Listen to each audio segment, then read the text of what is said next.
Hello guys, Kenneth Terrell. Sorry I'm a little out of breath. It's Sunday morning and I'm just on a little run, more like walk/run. I'm a little out of shape here. Just trying to get my physical activity back in action and really work on that aspect of it, because I realize how important your mind, your body, and your soul, your spirit, they're all a work in progress constantly, and you got to stay on each and every one. If one falls off, it affects the other. I've been going through a lot, man. Mentally, emotionally, feeling a little stressed out this morning. Last night, well, this weekend's been interesting. Had an altercation with some people, totally out of line. And, I'm not going to go into details on that one, but it was really, really crazy and uncalled for. But, last night there was a situation that happened with my daughter. She woke up at about 4 in the morning screaming about spiders and get them off. And she was looking at her hands and screaming, rip it off, rip it off. And, something like this happened once before. It was quite some time ago, but last night was really intense. So my wife Jess started looking up night terrors, and come to find out, bugs is a common one with kids with childhood anxiety. Now the reason I bring that up is because my household has not been a picnic over these past few years. It has not been kosher at all, and there's a really unique set of circumstances that cumulatively all come together to play into that and why it's been so rough. But, my wife and I's marriage has suffered. My children have suffered emotionally, and I could see the damage and everything. And, one thing I'm really struggling with is the guilt. I've been drinking pretty consistently since I was 14 years old, smoking weed since I was like 12. And for the first time in my life, I've been about 14 months clean now. And so it's the first time that my mind hasn't had any substances. And that's when, about 6 months into it, is when I had this dream, and it really brought up some wicked childhood memories that I was hiding. And man, let's just say, I know why I was an addict. I know why people are an addict. I know what they're hiding from. Every situation is a little bit different, but the core belief is trying to escape and bury that pain. And I've felt my whole life that I was never good enough. And when I see how bad my wife especially is suffering, and how I let her struggle emotionally over these years, tell me how lonely she was and how bad our finances were, and I was just, I don't know, I thought I was doing everything I could, but when I look at it from this standpoint, I really wasn't. And I deal I'm struggling really bad with guilt when I look at my family's current situation, and that sometimes allows me to really go into my past self-sabotaging behavior of, oh, you're a piece of crap, you're not good enough, you're not worth love, look at what you're doing to your family. And that voice is still pretty strong today, and this is part of my therapy of working through it. And, I know there's got to be other people out there struggling with self-esteem and self-doubt and self-sabotaging and believing all these things, looking at our current situations in life and really letting that overtake and represent our value and what we're really worth. And this is what I'm really struggling through. And part of my mission, with my music, I've always been into helping people, and everybody's known I've been positive, but that whole time I was really drowning and dying inside. And until I got sober is when I really, really started diving into them head on. I had nowhere to hide. And so I just want all you guys to know that it's a rough process. It sucks. I'm not gonna lie, it sucks. And sometimes I want to give up. Sometimes I feel like, man, if I could just have some drinks right now to really numb this pain that I'm going through. But every time I've chosen not to, and I will never regret not going back into that situation, because I'm trying to heal my family. And it's just really hard when you realize you're like the biggest portion of why your family is suffering so bad. That's a hard one to look in the mirror and to accept and to make change. Now, I've changed my job because that was killing me. Working 12, midnight, 1 in the morning, 3 in the morning, 5 in the morning, sleeping 4 hours a night for 3 years straight. Look at my eyes, look at my face. That's why I look this way. I'm not trying to hide anything or filters or look all pretty. I'm keeping it real, man. that's what my purpose is in life. I've been hiding. I people please people. You know, I still have trouble with confrontations and expressing my feelings to this day, but I'm working on it. I'm not trying to make a life what it's not. I'm not trying to put some highlight reel up here on social media so people think I'm living one type of life and I'm living another. But I am here to let you know that my purpose is to talk through my feelings, talk through my pain, because I know you guys are going through it too. I know you guys are suffering inside, and I know sometimes you feel helpless and like no one's there to help. But I've never been a religious person, but I've been spiritual, and I've lost connection of that. And that's what really allows me to go into these martyr episodes and spin-offs. Sorry, I'm gonna switch hands here. My hand's getting a little tired.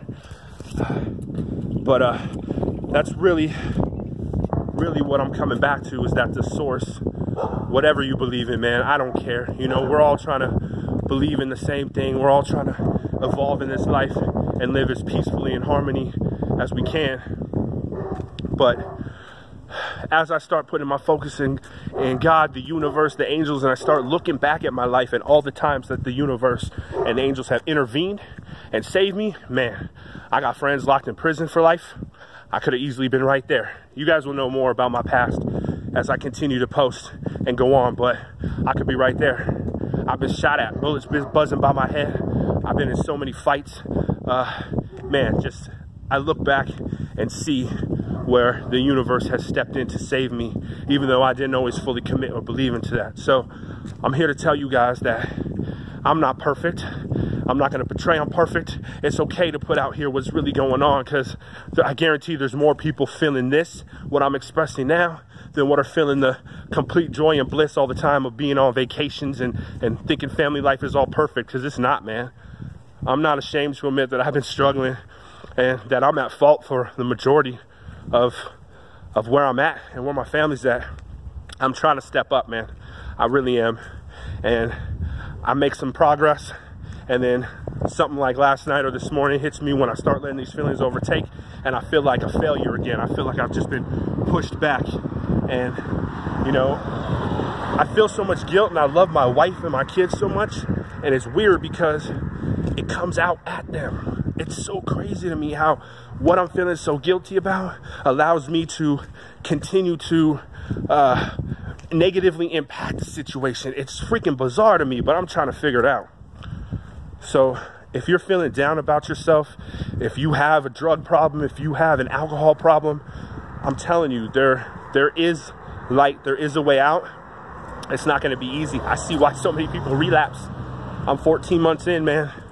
I don't plan on going back, but let me tell you, it takes an army to really keep myself clean right now. So I've had problems loving myself. My wife has always loved me. She's always been there for me. And emotionally, I haven't been there like I need to be because I'm suffering inside. I don't love myself enough. You know, I'm still this little abused kid. I suffered a lot of child abuse. I suffered a lot of neglect. I suffered a lot of bullying. I was really overweight as a kid, up until I met my wife. And you know, she thinks I look good right now. Other people think I look good. I was a little too skinny working my other job, but you know, I look in the mirror and I still see a fat kid.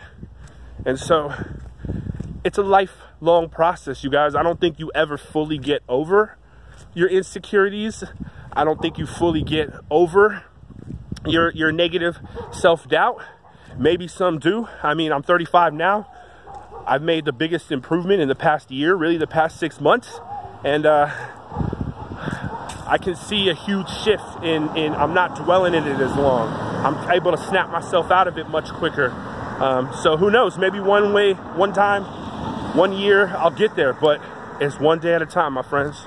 So again, if you're suffering, if you're using substances to try to hide and numb the pain, I'm telling you, it's just prolonging the necessary healing process. And I'm about a year in, man, and it is brutal, okay? I know you could look at other people's lives. Their situations will make mine look like Disneyland. And on the other side, there's some people's lives and situations that'll make mine look like a constant living hell. But it's not about comparing ourselves to others, because everybody's perception of pain is real to them. So when people tell me it's not that bad, or people tell me that, you know, you know, so many people have it worse.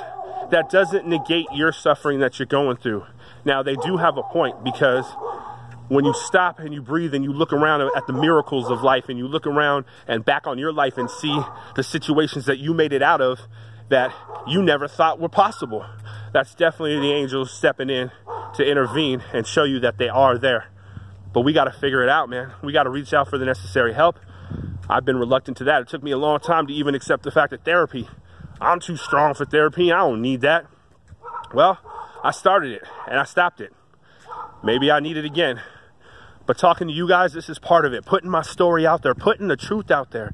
You know, let's start a revolution right now where people start speaking about their truths and their feelings. So when you're down and you're flipping and scrolling through your Instagram feed or your Facebook pages, and you're seeing these people posting everything so beautiful, you know, I know some people that stop using social media just because when they look at it, it makes them more depressed.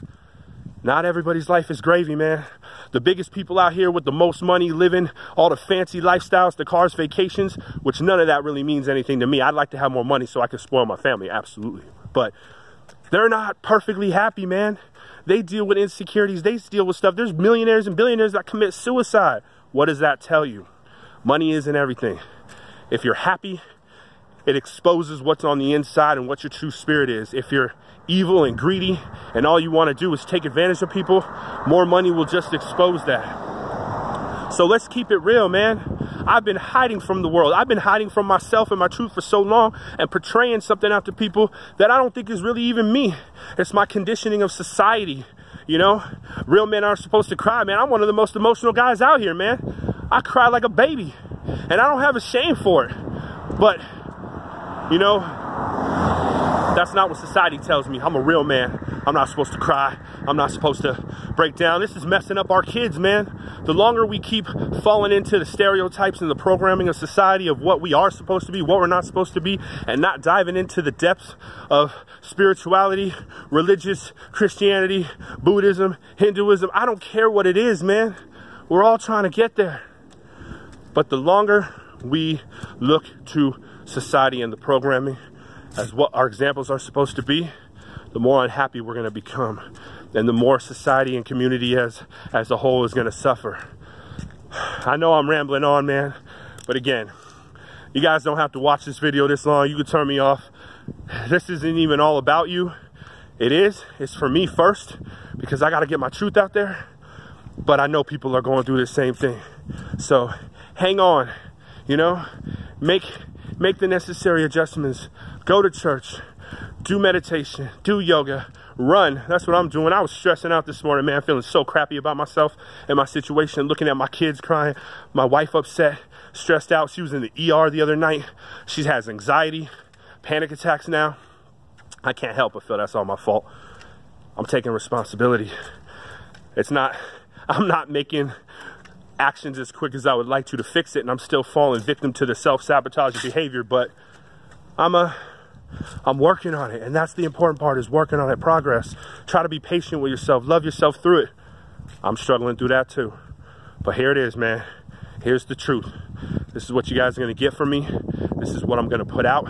This is what it's going to be, and I hope you guys start doing the same. Be honest with yourself. That's the only way you're going to start making the changes in your life that you really want to make.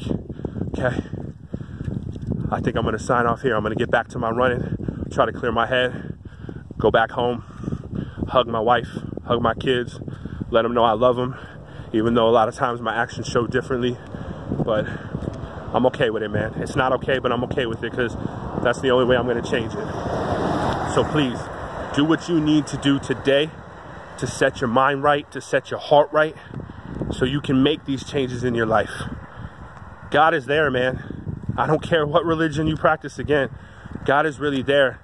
We just have to go through these painful experiences to strengthen us and grow us and make ourselves more committed to what is really important in this life. Okay? Kenneth Terrell, I love you guys. Get out there and love yourselves today, okay?